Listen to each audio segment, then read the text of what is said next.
अवामी मुस्लिम league के सरबराह शेख रशीद का कहना है कि मौजूदा सूरत हाल में कोई बेवकूफ़ी ही समझता होगा कि बानी व चेयरमैन पीटीआई इमरान खान को रहा किया जाएगा। महर लियाकत की रिपोर्ट। अडयाला जेल के बाहर मीडिया से गुफ्तगू करते हुए शेख रशीद का कहना था कि आज कोई फर्द जुर्म आयद नहीं हुई, 650 लोगों को धूप में मारा गया। उनका कहना था कि प्रोसिक्यूटर से आज मेरी लड़ाई हुई, प्रोसिक्यूटर ने कहा था कि मैं यहाँ पेश नहीं होऊंगा। प्रोसिक्यूटर ने जज के खिलाफ अदम एतमाद किया था जो मुस्तरद हुई। शेख रशीद का कहना था कि कीनिया की फिल्म पाकिस्तान में दोहराई जा सकती है, 30 अगस्त से पहले हिसाब होगा।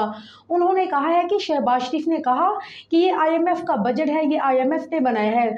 कौम किसी लीडर का इंतजार नहीं करेगी, हर तरफ भूख ही भूख है। ये लड़ाई गरीब की लड़ाई है, हलक से फलक तक गुर्बत है।